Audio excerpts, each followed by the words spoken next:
What's up, YouTube? This is Rebecca the Diva coming back at y'all with another video. First of all, the little disclaimer, I am in my closet filming because I needed a quiet space away from all the animals in the house and all the children in the house. And hey, this has got to work for now. Sorry I'm on here raggedy, but this got to work for now. Now that that's out the way, if you're new to my channel, welcome. I am Rebecca the Diva. All I'd like for you to do is stick around, subscribe to my channel, share this channel because there are no secrets on this channel, as well as like this video and make sure you leave a comment, okay? And if you're not new, what's up, Diva Gang? Welcome back to my channel. Don't forget to like and comment on this video. Now, as you can tell by the title of this video, this is a real serious story time that I'm going to tell. And it's just a part of a series that I wanted to put out there. And it's basically about my baby daddies. I have two of them.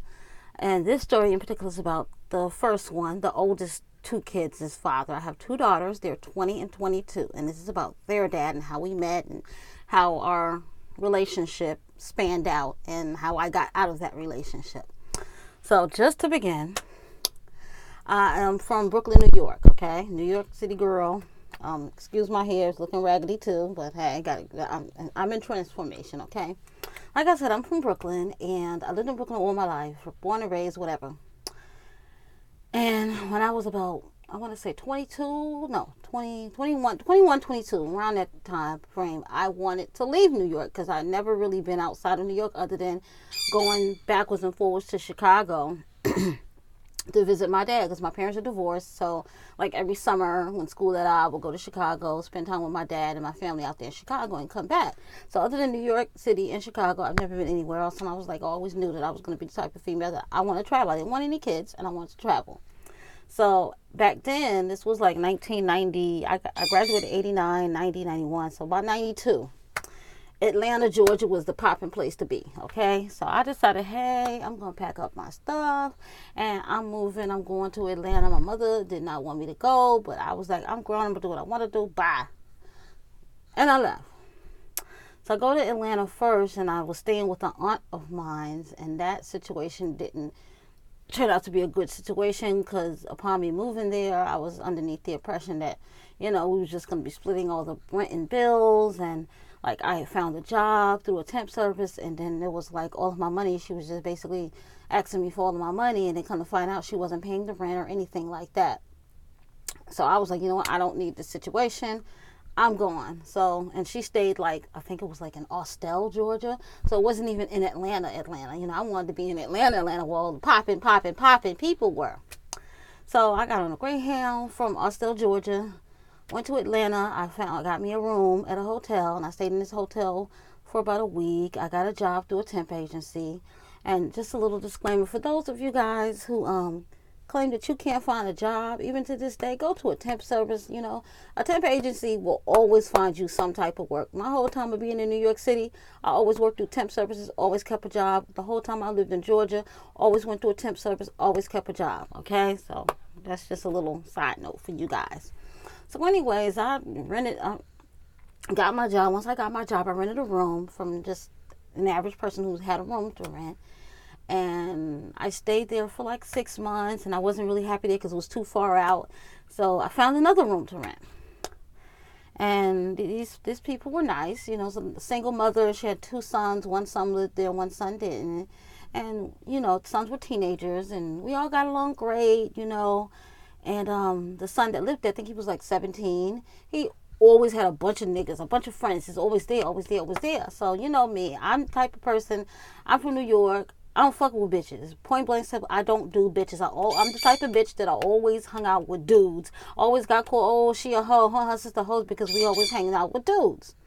So dudes will come over. I'm chilling. I'm hanging out. Whatever. So one day, one of the lady's son, we're gonna call him Corey. So Corey's homeboy had called the phone one day, and it was this dude. Hello, me. I'll speak to Corey. I was like, oh, he sound good because he had this deep, sexy ass Barry White type of voice, and that so turned me on. I was like, oh yeah, hold on a second. And they chopped it up, whatever. And then about an hour or so later, dude from the phone came over. I was like, ooh, tall, fine. Just good looking. So throughout the course of a few weeks, we got a chance to know each other, whatever. He took me out. He was the fucking Prince Charming. And at that particular time, we decided we wanted to be in a relationship. Now, mind you, this was, I want to say, right after Christmas, like December of 94, going into January 95. No. December 95, going into 96. So that whole month of January, we chilling, we rocking, we doing what we do. All right, fine. Month 2 comes, and I'm starting to notice like habits. And when I mean habits, I mean bitches. Okay. And y'all please excuse me, because my boyfriend has these birds, and one of them in particular is loud as fuck. And it's like every time you get on the phone, every time you talk, anytime you do anything, this bird is just so hyper and high strung, and it makes a lot of noise. So please ignore that squawking in the background. So, where was I? Yeah, so bitches. And it's like, oh my God. It's like every time I turn around, there was a bitch somewhere.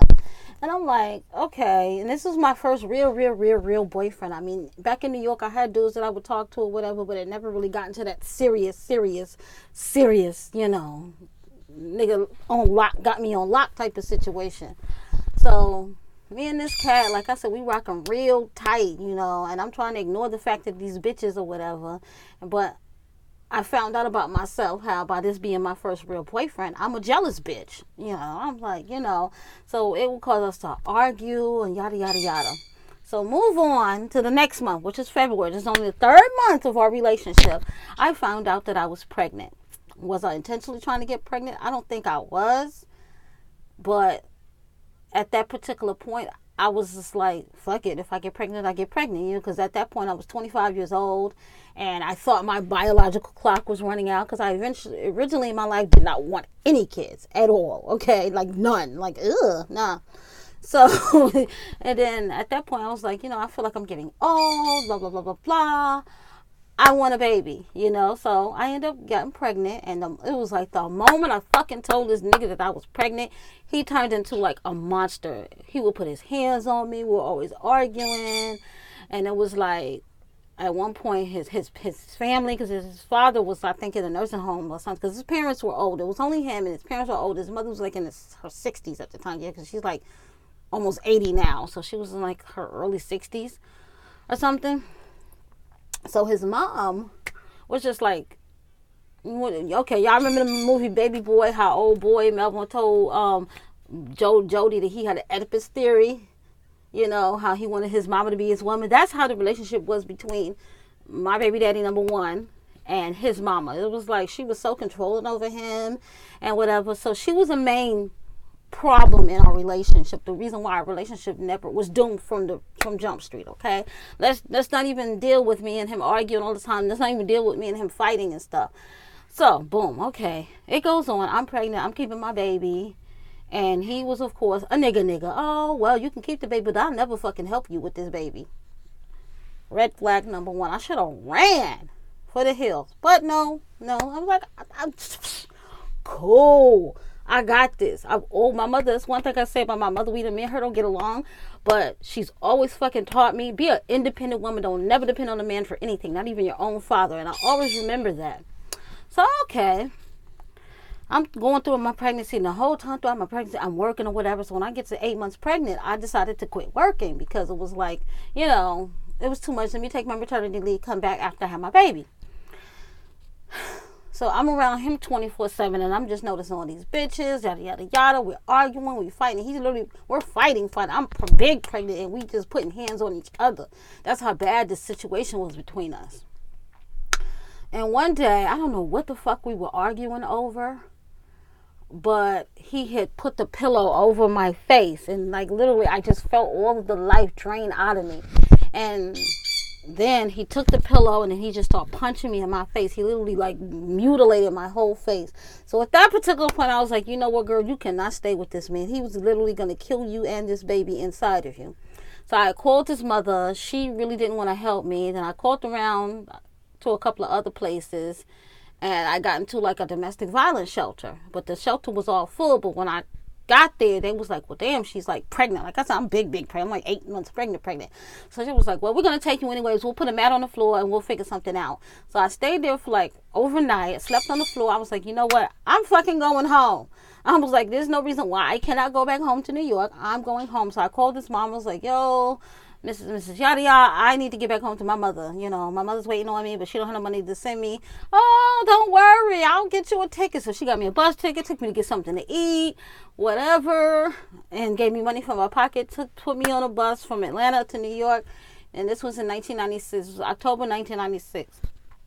So I get home, and of course, like I said, I'm pregnant. So I have to establish care to doctor. So I just go to the local county hospital, which is Kings County Hospital in Brooklyn. Worst hospital in the world. I haven't lived in New York in so long. They probably still a bad hospital. And I went there, and of course they wouldn't take my insurance. I had to apply for state Medicaid because my insurance was through my job, and it was only for the state of Georgia. So I had to apply for state Medicaid, but they saw me anyways, and they giving me all these physicals and taking my blood and doing the GYN stuff. And about 2 days, they like get a phone call. Oh, Miss so-and-so. I'm like, yeah. And they was like, oh, we need you to come in. Or no, we need you to come in to pick a prescription because you have an STD. I was like, what? I'm like, I have never had an STD in my life. This black ass motherfucker gave me chlamydia. So here I am walking around with my whole fucking pregnancy. Okay, like I said, I'm 8 months pregnant, literally about to pop, and I have chlamydia. So I was like, wow. I was speechless. So I got the meds, took the medication, went back 2 weeks. I was all cleared up. Okay, boom. So I had my baby. Like, my birthday is November the 29th. So it was like, her due date was November the 27th. 27th, and Thanksgiving was the 26th. 27th, nothing happened. 28th, nothing happened. 29th, why go into labor on my birthday? I had my oldest daughter on my birthday. We share the same birthday, November 29th. And you would think I would learn my lesson. But my baby turned 6 weeks old, and I took my ass right back to Atlanta because I wanted my family to work. So, needless to say, we was in a relationship for 5.5 years. And the whole 5.5 years, I'm not going to say that it was terrible because we did have some good times in there. But it was, for the most part, 85% abusive. Okay, this man was a monster. An absolute monster. I suffered broken noses, busted lips, black eyes. I was pregnant with my second daughter from him, and he literally beat me to death almost. And I hid inside the house for 2 weeks because I didn't want nobody to know, nobody to see me. And I nursed on my own self.